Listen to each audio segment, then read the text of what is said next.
Welcome back to the Dean Obeidallah Show. Right now, very happy to have live from Ottawa, Canada, Amira Elghawaby. She is a journalist, a human rights advocate before this, but now, since January 2023, she was appointed as Canada's first ever special representative on combating Islamophobia, meaning she's part of the Canadian government. Amira, nice to see you, my friend. Thanks for joining me. My pleasure. Thanks so much for having me on the show, Dean. And I know Amira from other just activity and activism that she was doing some great work in Canada. And I did comedy for an organization she was involved with in Canada probably a decade ago. But you've been very active in the Muslim community. And tell people a little bit, because they don't, most Americans have no idea how many Muslims there are in Canada. Everything just, it's like the Great White North, but we don't really know. It's actually a wildly diverse nation, increasingly as time goes on. So what can you share? How big and how diverse is the Muslim population in Canada? Yeah, well, so to begin with, I mean, Canada generally is a very diverse country. Mhm. About 20% of the country is members of immigrant communities, visible minorities, and within that 20%, we have our Muslim communities have been growing in Canada. So currently, we're just almost 2 million in a country of about 40 million people. So we're about 5% of Canadians. And of course, as you know, just as in the United States, Muslim communities are extremely diverse themselves. So I think, have a representation of over 60 ethnocultural groups within Canada's Muslim communities. And primarily, you find our communities in Ontario, which some people may know, Toronto, Ottawa, Mhm. where I am, in Quebec, in Alberta, British Columbia. So we're quite spread out right across the country. We've got Muslims as far up north as well. So right throughout Canada, there's Muslim presence. I remember when I was doing events in Canada that the one thing I took away is that in America, we use the analogy of we're a melting pot. But in Canada, they said we're like a salad and that you can be all different components. So you can still retain that part, but we're all in this together, so to speak. And is that still the mentality and the mindset? Well, I mean, I think what's important to highlight about Canada is that there is actually a multiculturalism policy that has been Hmm. in place since the 1970s. And it's a policy that really does, as you say, Dean, encourages people from diverse backgrounds to hold on to their identities, that is seen as something positive, something that contributes to the overall sort of diversity of the country. And so while doing so, they're able to bring their full selves into their workplaces, into their schools, and I think that's really important. But just as we're seeing around the world and in Western countries, there is certainly growing divisions, and with concepts like multiculturalism, there are definitely those who oppose those types of ideas and don't celebrate differences necessarily, and certainly that's why we have needs for initiatives such as combating Islamophobia, which is the focus of my office. And it's interesting that it's actually part of your national government, this office. So can you tell people what prompted, and again, the office is you're the special representative on combating Islamophobia. What prompted actually the creation of this position? Well, it was really born out of tragedy, Dean. What happened was in 2021, there was a family, the Afzal family, who are now fondly remembered as our London family because they were in London, Ontario, out for an evening walk on June 6th, 2021, when an individual who had planned deliberately to kill Muslims. He had fitted his truck, with a grill, with the intention of hitting, people that he would recognize as Muslims to kill them. And so that night he was driving around London, Ontario. He spotted this family. They are Pakistani descent. They were dressed in traditional clothing. The mother wearing a hijab, the grandmother, the father, the daughter, and the son walking together. And he saw them. He actually was driving past them. He turned his truck around, deliberately rammed his truck into them. 4 out of the 5 family members died. So the little 9-year-old boy was left orphaned. It was a huge shock, as you can appreciate, to around the world and here in Hmm. Canada. And it was, the third such deadly attack against Muslims over a 5-year span in our country. So we had the attack on a Quebec City mosque in 2017. We had a volunteer who was stabbed to death in front of a mosque in Toronto in 2020. And then we had this horrific, what was deemed later a terrorist attack on this family.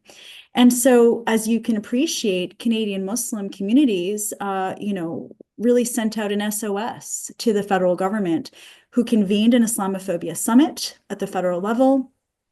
A host of recommendations were made by communities, including the establishment of an office such as this one that will help advise the federal government on how to address Islamophobia, how to ensure that not only, individual acts of hate, as we have been seeing, are addressed, but also looking at systemic biases that do exist within our federal government and other levels of government impacting our communities. And so that's how this office came about.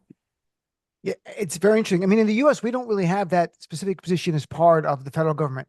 We have different parts of the government that deal with hate crimes, of course, like the Department of Justice and Homeland Security deals with those kind of issues, but there's no one designated for Islamophobia. And I mean, is this true also in Canada? We have times when it's more acute and there's more anti-Muslim bigotry going on. It generally is tied to politicians saying things. And then other times where it kind of fades, like because, for example, in the 2016 presidential campaign, it was the highest spike in anti-Muslim hate crimes since after 9/11. And that was because of Donald Trump and what he did. In this campaign in 2024, he chose not to make us one of his targets. And I think that was more a political calculation that he saw he was making inroads in the Muslim community. So, and Michigan being an important state.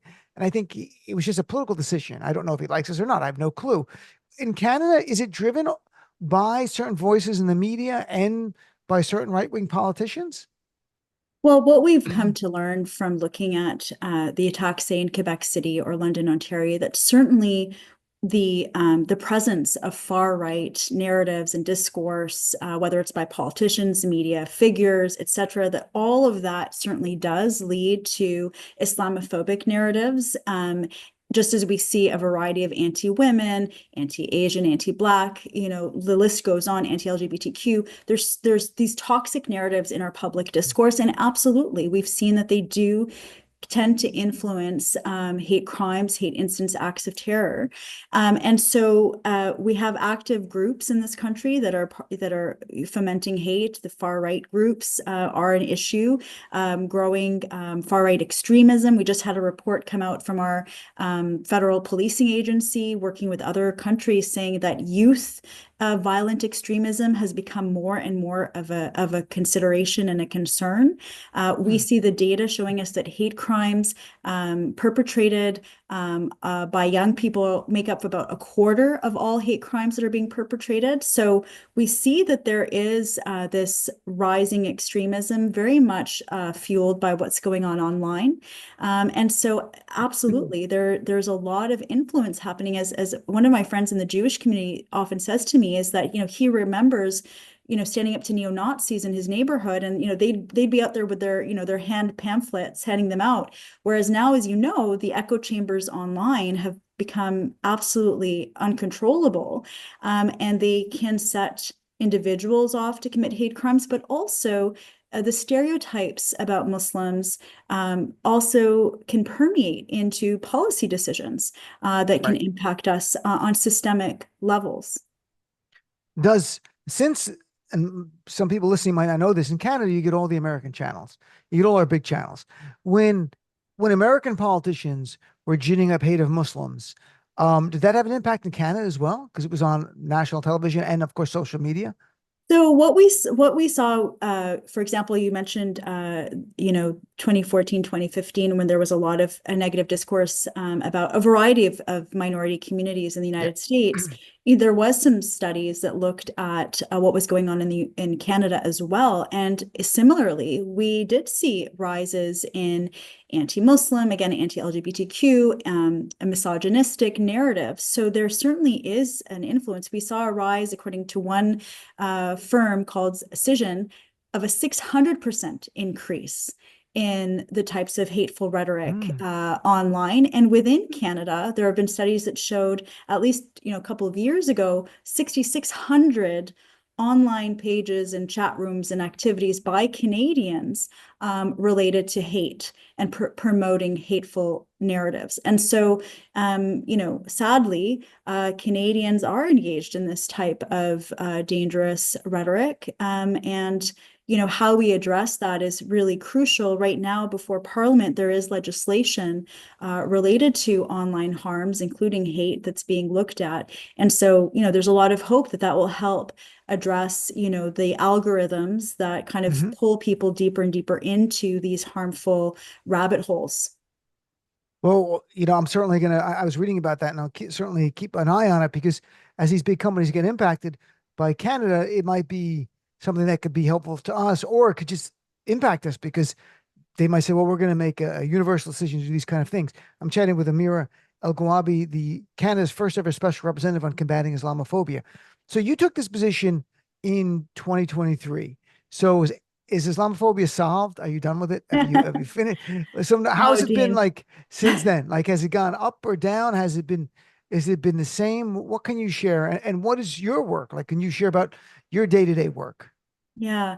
Yeah, no, it's either we laugh or we cry, really, Right. because the reality, as you know, and I'm sure, American Muslims are experiencing this, but over the past year and a bit, since October 7th, we've seen a dramatic increase in Islamophobic, anti-Palestinian, anti-Arab hate and racism. There isn't a week that doesn't go by without hate crimes being reported in any given city. I just posted about a restaurant in Hamilton, Ontario, where a woman walked in and started yelling Islamophobic, anti-Arab hatred towards the patrons, including kids, the staff, and now the police are looking into it. We've had issues of women in hijab be spat on, their hijabs pulled off their heads. Some of these, will sound very familiar to American Muslims. We've had violence. We've had arsoning of, Muslim home, pepper spraying in a taxi driver's eyes after he acknowledged that he was a Muslim. Like, I have such a long list of cases of hate crimes that have been targeting our communities, as well as simply, again, in the public discourse, those who are talking about Palestinian human rights and standing up for Palestinians are being scapegoated as being terrorist sympathizers. The effort to sort of condemn and smear Canadian Muslims, Arabs, Palestinians, and allies has been relentless, Yeah. and has impacted civil liberties and the exercise of people's civil liberties. People have lost their jobs. People have been threatened at work or school. Kids, as young as elementary school, have been told they can't talk about Palestinian human rights. They can't raise funds even through a bake sale for Gaza. So the overall climate has deteriorated immensely. And our young people are extremely traumatized by what's been happening. So on the one end, they're watching, on their screens in real time, the horrendous and horrific violence that's being meted out in Gaza, and we saw what was going on in Lebanon, etc. And then on the other hand, they can't even talk about it, or they're being treated in a very harmful way for saying if they're Palestinian, for instance. So, it's difficult. And for those of us who remember post 9/11, we've seen similar stories Sure. before, where all of a sudden people that you trusted, that you felt understood who you are and respected you, are suddenly questioning your loyalty to the country and questioning who you are, and expecting you to condemn things that have nothing to do with you. And so our young people are really facing what we had faced post 9/11, but don't have the same ability to challenge it, and the online space really exacerbating that negativity and the harm that they're seeing. So it's really been a very difficult time by any metric for our communities. Yeah, and we have a similar thing in the States where, people who would speak out on behalf of Palestinian humanity or human rights were being demonized. And some people did lose their jobs, and some were expelled from school. And it's an ongoing issue where there are certain people in power who don't agree with a point of view and want to silence it. And now I saw that just last month you met with Canadian Prime Minister Justin Trudeau to talk about the issue of Muslim Canadians, I should say. I always want to say Muslim Americans, and that this is the exact thing: the backlash, the impact on civil rights, civil liberty, on dissent. Well, what can you share about the meeting, and what can you share about what the Prime Minister responded? Yeah, and so my role, Dean, is again to provide the advice, to Mhm. help provide the guidance to the government of Canada, including to the Prime Minister, ministers, public officials, on how our communities are doing with respect to rising discrimination and Islamophobia. So we had a very, candid conversation about this situation as I've just described it to you, and we talked about anti-Palestinian racism specifically as well, which we know is distinct from Islamophobia, but there are some correlations. And so what has been very clear, and which the Prime Minister absolutely acknowledged, was the need to define anti-Palestinian racism, to be able to talk about how it's impacting, again, not only Canadian Palestinians or Canadian Muslims, but allies as well. And so he completely understood the need for that and committed the government to have such a definition that we're going to be working on, to be able to recognize this form of discrimination and bias that far too many people have been experiencing, in particular this past year. That's very good to hear. Meanwhile, we have an administration that's coming in that is going to broadly define what they would use the term anti-Semitism to silence campuses going forward. And Donald Trump has even vowed to deport people who are here for school, who are on student visas, if they were to protest. And we'll see how that plays out. But there's a desire to silence certain point of view not agreed with. What I was struck by when I was in Canada, and you tell me if it's still accurate or not. We have 3 Muslim Americans serving in our Congress out of 535 people. We've been stuck at that number for quite a while. Well, we actually have a fourth one coming in. Latifah Simon just won in California. So we're going to have a fourth one, and it's been stuck at 3. Now we're up to 4. It's well under our representation as a population. We're 2%. Population should be a little bit higher, not much higher, but a little bit higher. When I was there in Canada, I remember talking about there were ministers who were Muslim or in key positions. There, you had more ministers who were Muslim than we had members of Congress. Where does it stand now? So right now we have the first ever Canadian Muslim Attorney General and Justice Minister, Wow. Arif Virani. We have Minister Ahmed Hussein, who is holding the portfolio of international development at the moment. So those are 2 cabinet ministers who are Muslim. We have several Muslim members of parliament. I think we're just around 10, if I'm not mistaken. So we do have representation. It can always be improved. And I think what's really important to highlight is Muslim communities in Canada have become more and more engaged in the political process, understanding that they're already engaged more broadly in society, right? So we're working in all the different fields. We've been in Canada, as far back as pre-Confederation. Like, our history dates back in this country for a long time. And so we're already doing so much right throughout society. So being engaged at the political levels is a natural sort of next step towards, contributing not only to addressing issues like Islamophobia or discrimination, but writ large, bringing our values of, care for your neighbor, of community justice, of support for the unhoused, addressing climate change. There's so much that our communities have to offer and to contribute. And so it's really quite hopeful that we see groups like the Canadian Muslim Vote, like the National Council of Canadian Muslims, like a variety, Canadian Council of Muslim Women. There's so many Muslim organizations in our country doing phenomenal work. And that is absolutely critical, as you appreciate, because at the end of the day, we are an important segment of Canada. We have a lot to say and a lot to do to help improve conditions for all people. My buddy is Ali Velshi, who, is here on MSNBC, but he lived in Canada for many years growing up. His family moved around a lot, but his father, they were immigrants and he ran for office in Canada, ultimately won like a local office. And that's really the natural outgrowth for. But although there were a lot of immigrant Muslims to America who didn't want to run for office, Ilhan Omar is like the exception because my dad was an immigrant, Palestinian immigrant, and his goal was just to put food on the table and supply for the family. It's not like, how can I change America? How can I impact policy? But it's a generation born here that you see more of that. Is part of the antidote for anti-Muslim bigotry getting more active, becoming more visible as a community, and also becoming better organized? I mean, I think the antidote to any form of bigotry or hatred or racism is certainly at the local grassroots level in terms of building relationships. I think particularly at a moment where we're seeing growing polarization, where we're seeing the online echo chambers that I briefly mentioned, when we're seeing basically trust in institutions diminishing, where we also have media outlets that are becoming more dispersed, where people are getting information from disparate sources.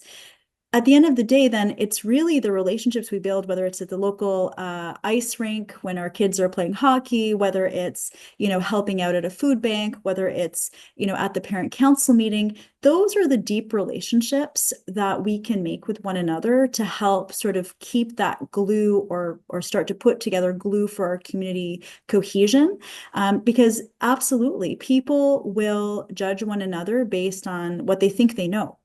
And as various surveys have shown, when people get to know Muslims in their everyday lives, the level of sort of stereotypes that they hold will diminish because, oh, you know what, I may see a lot of negative news coverage, for instance, and we see that, and studies have shown how negative that can be when it comes to Muslims and the association with terrorism, etc. Whereas Muslims are your doctors. They're the folks teaching your kids. They're all around as neighbors. They're doing all sorts of important things. They're comedians. They're filmmakers. We're so much part of the society, and so as we build those relationships and contribute in so many different ways, I think that will help. But I also don't want to pretend that we're not facing the reality that communities can be scapegoated at times of economic struggle, Sure. at times where people are feeling anxiety, where there is this trend towards creating an out group and an in group, and those who are different or perceived to be different are looked down upon and as the reason why your life is not going the way it should, versus looking at the more systemic issues in a society. And so those are the types of trends we have to guard against, and we have to guard against it with like-minded community members across our society. These are not just issues for Muslims alone to deal with. This is really about the health of our democracies, the health of our communities, and so we're all invested in that. Very much so. And, you mentioned that people know a Muslim, they tend to view Muslims more positively. That's why I begin my show every day saying, I want to be your MBFF, your Muslim best friend forever. Because in America, most people don't know a Muslim. The younger generation does. And some people do. They live in a diverse area, but many people just don't. We're just 2% of the country, maybe. And so it's harder to. And it's, by the way, if things go bad here and I have to move to Canada, I love ice hockey. I played in high school. I played in college. So I can fit in pretty well. I can hang out there. I'll play forward. I'll play right wing. And, maybe I can coach on the I mean, side. that's it. I mean, they That, should give you an honorary citizenship just for your ice hockey skills, Dean. and I could work at Tim Hortons because I used to work at my parents' diner. So I'm really good. Like I can serve coffee and I think donuts. you're stereotyping Canadians right now, though. So I want to Why, make Tim sure that Hortons we and are, hockey? That's not what you're about. That's all I know you're about. I know that I you're have to be nice. careful here. I know Canadians We are a are diverse nation. it's true. It's not just Tim Hortons. I'm sure there's a Dunkin' Donuts and Starbucks there as well. Last thing, how much does interfaith work play a role in your work in combating anti-Muslim bigotry?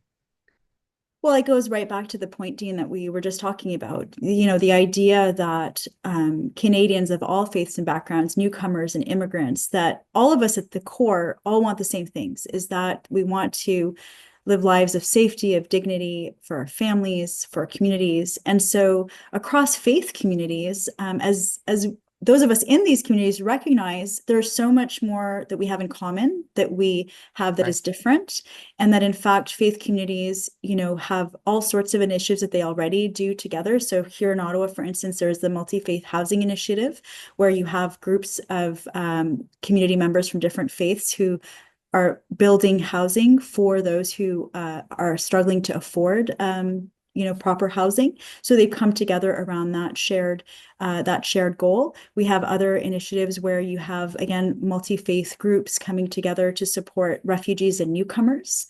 And so that's another example. So unfortunately, headlines and the sort of that online space does really a disservice to the bonds that keep us together as a society. And so interfaith work and just work across, as I mentioned, civil society on common goals for a healthy, vibrant space for all people to thrive really does depend on us working together, finding those common trends, and somehow, trying to drown out those negative voices that are seeking to sort of tear us apart and benefit from that division.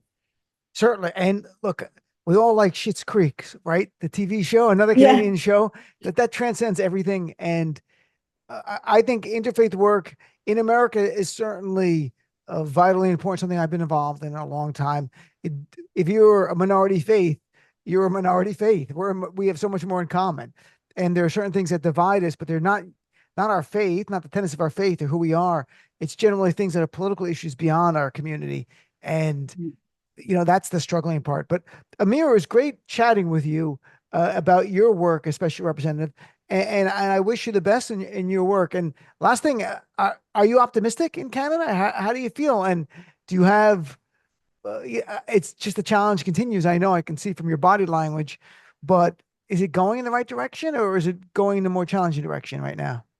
Well, I guess I'll put it this way. If Dean, if when you and I had met over 10 years ago, if someone had told us at that time that one day there would be an office to combat Islamophobia at the federal government, I would not have believed it. Hmm.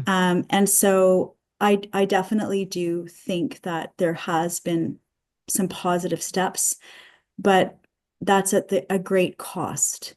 11 Canadian Muslims were killed. We have Right. had the highest number of deadly Islamophobic attacks of any other G7 country.